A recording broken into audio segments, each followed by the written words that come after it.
तो आज हमारा टॉपिक है दुगनीकरण। ठीक है, देखो तर टर तर डर दर व्यंजनों को दुगना करने के नियम।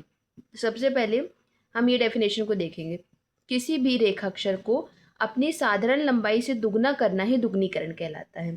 ठीक है, इसी में सब कुछ है। देखो क्या लिखा है, किसी भी रेखाक्षर, कोई एक रेखाक्षर है को उसकी साधारण लंबाई, जो उसकी लंबाई होती है, उसको दुगनाकरण ही दुगनीकरण कहलाता है। हम एग्जाम्पल से समझते हैं। देखो जैसे क्या लिखा है, कतर लिखा है, ठीक है, का लिखा है, फिर तर लिखा है। ठीक है, जैसे यहाँ पे लिखा है कि टर तर डर या दर को हम लिखने के नियम बता रहे हैं। और यहाँ पे क्या लिखा है, किसी भी रेखाक्षर को उसकी साधारण लंबाई से दुगना करना ही दुगनीकरण कहलाता है। ठीक है, जैसे कतर लिखा है, तो अगर हम का कैसे लिखते हैं, ऐसे लिखते हैं, एक छोटी सी वो रहती है। ठीक है, अगर इसको हम लंबा कर देते हैं तो हम इसके पीछे क्या पढ़ते हैं, हम तर पढ़ते हैं। ऐसे हम कोई भी वर्ड बना सकते हैं, जैसे कि कतर, कडर, कदर, है ना। उसी के तरीके से लिखा है खतर। अब खतर कैसे लिखेंगे, अब हम खा कैसे बनाते हैं, खा ऐसे बनाते हैं, लेकिन हमको दुगनीकरण करना है तो हम इसको खींच देंगे। तो इसके आगे हम क्या पढ़ेंगे, इसके आगे हम उसको तर पढ़ेंगे, तो क्या बन जाएगा, खतर बन जाएगा। ठीक है, उसी तरीके से क्या लिखा है, लतर लिखा है। चाहे तो हम ला कैसे बनाते हैं, ऐसे बनाते हैं, लेकिन हमको लतर लिखना है तो हम इसको कैसे बना रहे हैं, ऐसे बड़ा करके बना रहे हैं। तो जब हम इसको बड़ा कर देते हैं तो उसे हम दुगनीकरण कहते हैं, और हम उसको सेंटेंस के अकॉर्डिंग पढ़ सकते हैं कि ये कतर है, लतर है, खतर है, क्या है। ठीक है, तो जब हम व्यंजनों की रेखा जितनी बनती है उससे उसको डबल कर देते हैं तो उसे ही दुगनीकरण कहते हैं। और जब हम इसको प्रैक्टिस कर लेते हैं तो हम इसको पढ़ना भी हमें आने लगता है। जैसे लिखा है पतर, पा नॉर्मली ऐसा बनता है, लेकिन हमको आगे तर जोड़ना है तो हमने इसको क्या कर दिया, लंबा कर दिया। ठीक है, तो ये क्या हो गया, पतर हो गया, है ना। तो इसको ही हम क्या कहते हैं, इसको हम दुगनीकरण कहते हैं। अब आगे, जो मात्राएं व्यंजन के पहले आएंगी वह सबसे पहले, और जो मात्राएं व्यंजन के बाद पढ़ी जाती है। देखो, जो मात्राएं व्यंजन के पहले आती है वो पहले पढ़ी जाती है, और जो मात्राएं व्यंजन के बाद में आती है वो बाद में पढ़ी जाती हैं। जैसे कि लिखा है पीटर, अब इसमें भी टर आया है, इसमें भी टर आया है, तो मतलब दुगनीकरण करना है, लेकिन हमें इसमें मात्राओं का यूज़ करना है। जो पहले आएंगे उसे पहले लिखेंगे, जो बाद में आएंगे उसे बाद में लिखेंगे। तो अभी हमने ऊपर कैसे सीखा कि व्यंजनों को दुगनीकरण कैसे करते हैं, इसमें मात्रा लगाना है, कुछ नहीं करना है। देखो पीटर लिखा है ना, सबसे पहले पा का दुगनीकरण कर देंगे, ये हमने इसको लंबा खींच दिया। ठीक है, ये दुगनीकरण हो गया। अब मात्रा लगा दो, पा के पहले मात्रा है कि बाद में, पी बाद में आ रही ना, तो ये मात्रा लग गई। इसको हम क्या पढ़ेंगे, इसको हम पढ़ेंगे पीटर। ठीक है, अब देखो जैसे निडर लिखा है ना, तो ये बना दिया हमने ना और ये ई की मात्रा लगा दी, इसे निडर पढ़ेंगे। नॉर्मली ना हम ऐसे लिखते हैं, है ना, लेकिन ये नहीं करना है क्योंकि हम दुगनीकरण कर रहे हैं। ठीक है, फिर क्या है, लिखा है गीदड़। अब गीदड़ कैसे लिखेंगे, तो देखो सबसे पहले हम क्या बनाएंगे, गा बनाएंगे, दुगनीकरण वाला बनाएंगे। ठीक है, उसके बाद यहाँ पे ई की मात्रा लगा देंगे, तो इसको क्या पढ़ेंगे हम, इसको पढ़ेंगे हम गीदड़। ठीक है, तो यहाँ पे मैंने क्या समझाया, यहाँ पे सबसे पहले इसके कुछ नियम बताएं, फिर दुगनीकरण क्या होता है, नॉर्मली किसी रेखाक्षर को डबल करना ही दुगनीकरण कहलाता है। उसके आगे हम टर दर डर दर आगे पढ़ सकते हैं। एग्जाम्पल के तौर पे मैंने ये कुछ वर्ड्स बताए, एक बार लिखे थे, दोबारा उसको बताया कैसे किया है। ठीक है, उसके बाद मात्राओं का यूज़ करना बताया कि हम मात्राएं कैसे यूज़ करेंगे। अगर हमारे दुगनीकरण में मात्राएं आती हैं, पहले आएंगी तो पहले लिखेंगे, बाद में आएंगे तो बाद में लिखेंगे। ठीक है, और कुछ भी नहीं है। अब नेक्स्ट क्या लिखा है, यदि व्यंजन के पूर्व व्रत या आंकड़ा हो तो, यदि व्यंजन, हमने कोई व्यंजन है, का खा गा मा ना कुछ भी है, यदि व्यंजन के पूर्व व्रत या आंकड़ा हो तो, व्रत या आंकड़ा हो तो पहले व्रत या आंकड़ा एवं उसकी मात्रा, पहले व्रत या आंकड़ा एवं उसकी मात्रा, फिर व्यंजन और अंत में तर डर ये लगाया जाता है। ठीक है, इसमें सिर्फ ये याद रखना है, कोई व्यंजन यूज हो रहा है उसके पूर्व अगर कोई व्रत है या आंकड़ा है तो वो पहले लगेगा। ठीक है, या आंकड़ा एवं उसकी मात्रा, फिर व्यंजन और उसके बाद तर डर ये सब लगेगा। पहले हमने सुन लिया कि व्रत लगेगा या फिर आंकड़ा लगेगा, ठीक है।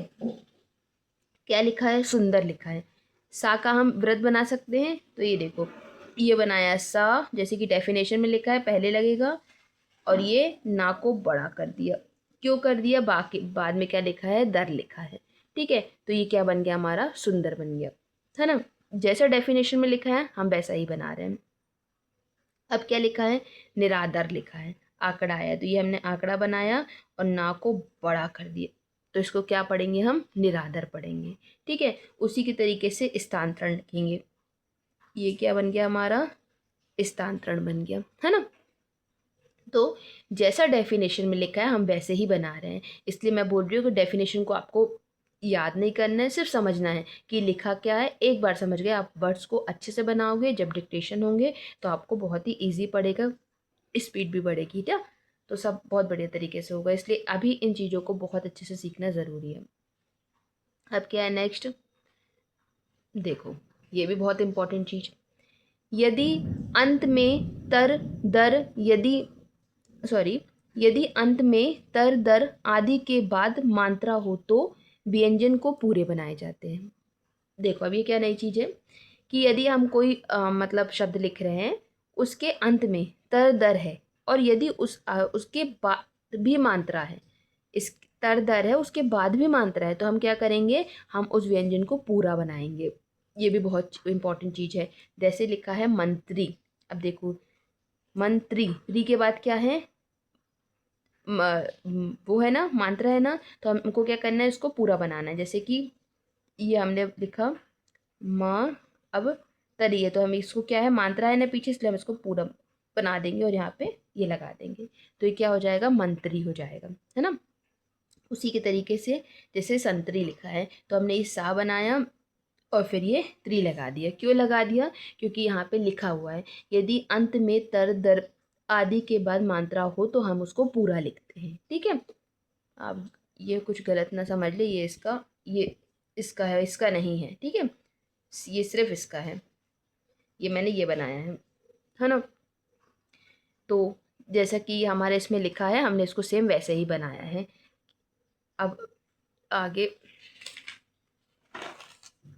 देखो, तो ये आज हमारे दुगनीकरण वाले मैंने आपको पूरा समझा दिया कि दुगनीकरण नॉर्मल वर्ड्स कैसे बनाना है, ठीक है।